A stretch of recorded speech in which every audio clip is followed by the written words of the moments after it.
Hi everyone, this is Jason Zach from Nathaniel School of Music. In this intervals music theory lesson, we are going to look at some of the tense intervals that music has to offer. By tense, you could kind of call it scary or anxious or chaotic or whatever the word might be. These intervals would generally be the minor second, which sounds quite scary even if you play it one by one or together. The next interval would be the tritone, which is a diminished fifth. The next interval would be the major seventh, which is also quite tense if you ask me. And also, if we get time in this lesson, we are also going to focus on the minor sixth. So the tension intervals, as we call them, are minor 2, tritone, major 7th, and to some extent minor 6th. What have we left out? We've left out the resolutions or the calm intervals, namely the perfect 5th, major 3rd. Then you could also argue major 6th is also quite calm, and then the octave, and then even the minor 3rd sounds stable, right? The anticipations also we are not going to deal with in this lesson. That's the major 2nd, perfect 4th, and also the minor 7th. We have a detailed theory lesson on intervals, actually a lot of them, on how to understand the theory, how to train your ear to respond or react to them, and also how to practice them on various instruments like the piano and the bass. So see our channel, go to our channel's homepage and view some of the lessons there. Before we get started, it'll be nice if you can consider supporting us on our Patreon page for as low as $5 a month, and then it goes to other tiers as well, which are quite exciting. And also to support this video and the channel in general, it'll be nice if you can consider hitting that subscribe button, the like button, and also the new hype button, which you can hit 3 times a week. So if you're a loyal subscriber, do consider hitting that hype 3 times, because apparently we are known by YouTube as a smallish channel. So if you hype us, we'll become a big channel, we hope. So that's about it. Let's get cracking. So first off, let's pick a key. Let's take the key of A and form some of our tense intervals. Minor 2nd would basically be a semitone or the very next step from A. There we go. Then we have a major 7th, which would be A. You could remember a major 7th as an octave minus 1. Sani. So Sare will be a minor 2nd.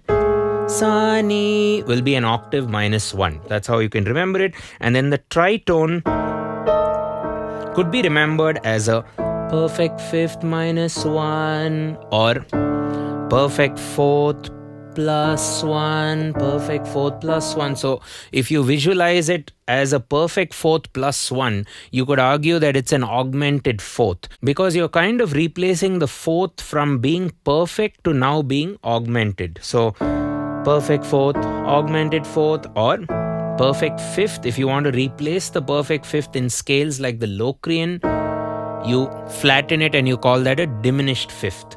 And in cases like the Lydian scale, which has a sharp 4 or a tivra ma, you call that as the augmented 4th. Now, in plain and simple terms, you could say tritone. So the goal for us in this lesson, do get your keyboards out and play along with me, of course. That'll be helpful. The goal would be, if you take these tense intervals, which are the minor 2nd, the tritone, the major 7th, and to some extent the minor 6th, which can be formed as the perfect 5th plus 1, okay, or major 6th minus 1, okay, that's a minor 6. So to some level that feels tense or unstable, if that's a better word.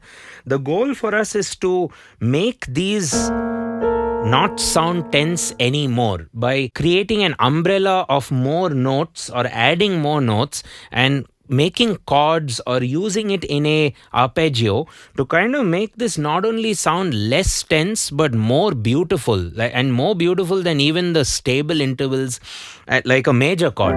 See, this sounds very, very stable, normal, and down to earth. It's just a very normal emotion. But when you start adding these tense intervals to existing triads, it's going to make it sound a lot more emotional and a lot more dreamy and a lot more like you're actually able to convey a story. So let's start with one of the tense intervals. Let's take the major 7th. A to G sharp, major 7th, right? Now, clearly you can hear it sounds quite annoying or quite tense or very unstable. So the first thing to understand, the human ear will hear one sound when two notes are played together because it's processing one interval. That's A to G sharp. That's a major 7th. What happens now is when you add another note to this, see, immediately your ear doesn't only hear A to G sharp, it also hears A to C sharp, which is a major 3rd. So all I brought into this party is I've added a major 3rd, and immediately that tension goes away and it sounds very relaxing or very dreamy in a way. So this is almost a major 7th chord. So what's going on here right now? There's a major 3rd interval from the root to the 3rd, a perfect 5th interval from the 3rd to the major 7th, and then of course the major 7th, which is branded as a tension or a chaotic interval. But if you think about it, there's only one tension and two resolutions, two stables and one unstable. So what tends to happen is this forms a way more stable sound when you add this C sharp than the existing unstable interval. Okay, so we can do this with a lot of chords, which we are going to do throughout this tutorial. So quite unstable, and now a very romantic, emotional kind of sound. And if you add the 5th to the party, it's a proper major 7th chord. And it's great when you're arpeggiating or so even when you invert the major 7th to become a minor 2nd and then play those remaining notes,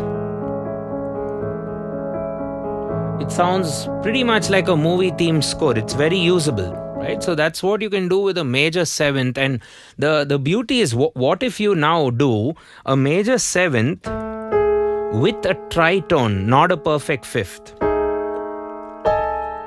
Now, strangely enough, this sounds a lot more usable than when you were to use it one by one. So what's happening here? There's a tritone, but there's also a perfect 4th. But to make this now a bit more calmer, a lot more, usable, even more usable. So if you add the 3rds to the party now, if you take a major 3rd or a minor 3rd, major 3rd C sharp, minor 3rd C. If you add that to the party, it becomes very usable. This would be a major 7th flat 5. This would be a minor major 7, so you could argue minor major 7 flat 5.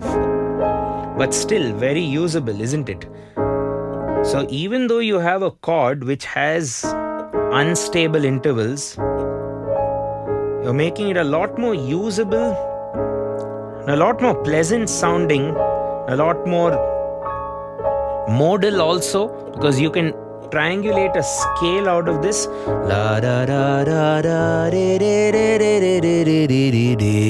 Like the Lydian scale. Okay, so that was about the major 7th. Now what if we take the minor 2nd, another challenging interval? First off, you can add some Phrygian nature to it or form a Phrygian chord. So basically you're adding notes. So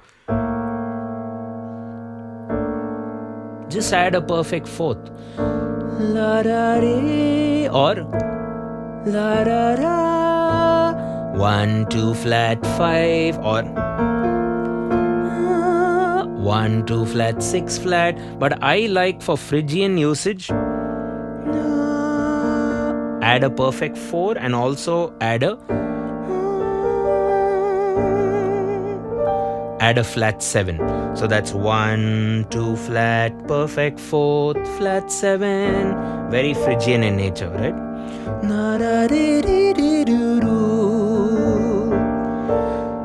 So that's instantly how you can make this otherwise tense interval sound a lot more usable.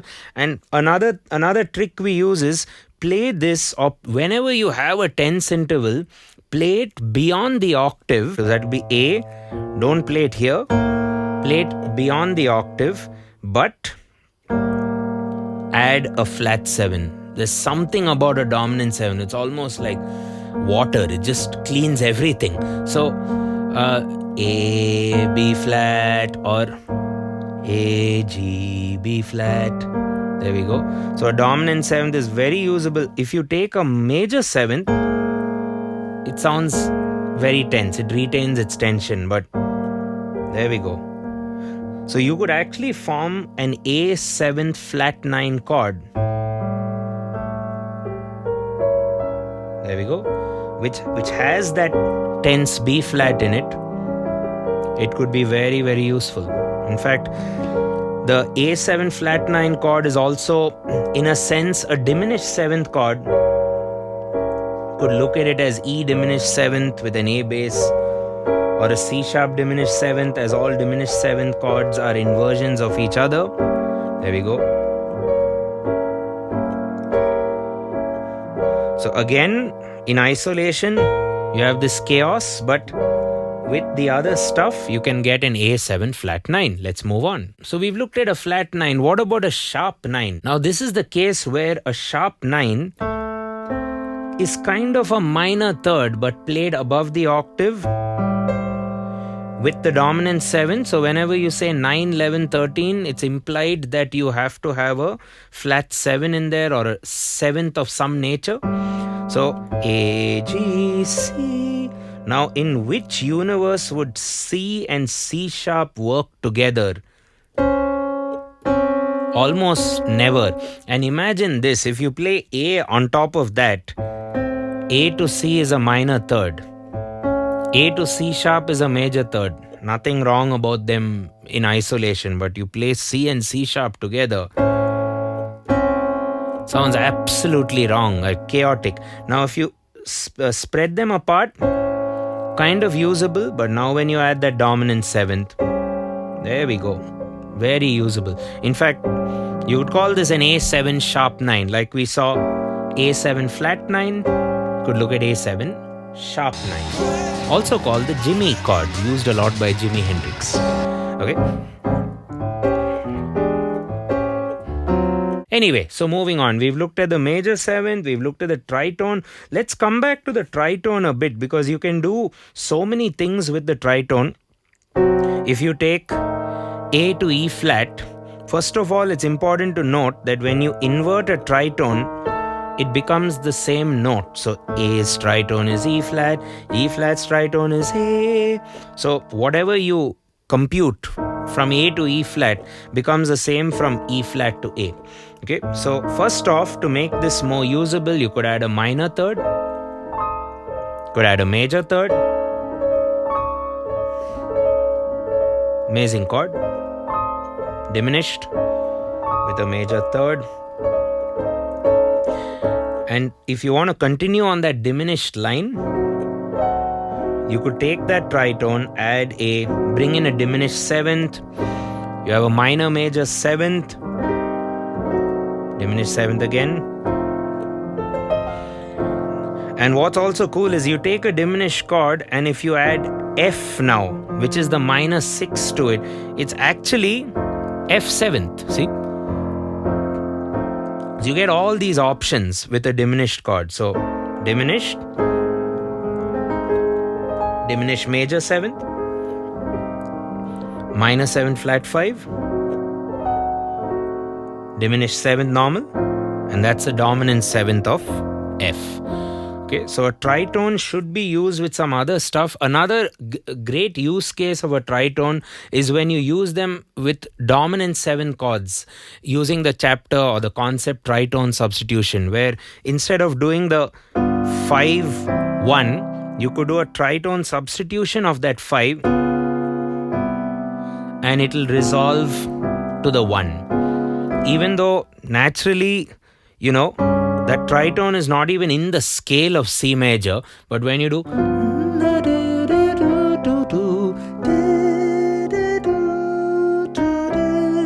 it works really well when you use it as a substitute chord for the actual 5. We've covered the flat 2 used as a Phrygian, then we've covered it as a flat 9 used beyond the octave, a sharp 9 also used beyond the octave alongside the 7th, and then the major 7th as well with all the variations, starting from a major 7th chord to a minor major 7th. You can do a lot of these chords which you form with these tense intervals can actually tell stories. This could be a James Bond chord used in a scene change, and so on and so forth. So most of these sophisticated chords happen with the so-called tense or the wrong intervals, like the tritone or the flat 2 and the major 7th. So let's cap off this lesson with a flat 6, which I like to either play with a major chord or a minor chord. So if you add it with a major chord, you could call this as A major flat 6 or A major sharp 5. You could also look at it as an augmented chord. So if you feel this sounds quite tense, if you add the major third to it, it becomes a proper usable augmented chord. And if you add the E to it, it would be a major chord with a sharp 5. And whenever using a flat 6 on instruments like the piano or the guitar, it's good to arpeggiate them. With now a major third, a perfect 5th, and the sharp 5, you could also do minor third with a perfect 5th and a flat 5. You could call this as a minor flat 6. Okay, so this is just a general rundown of how you can use some of the tense intervals in music to create some harmony and to form chords using the tense intervals. Hope you found the lesson useful, and in the description you'll find other related videos to learn jazz tensions, voicing techniques and the like. If you'd like to learn something regular at our school, something structured with homework, assignments and all that, do consider a course at Nathaniel School of Music, and also consider supporting us on our Patreon and give us a like, a hype, a subscribe and whatever possible you can do to make our channel do well. Cheers.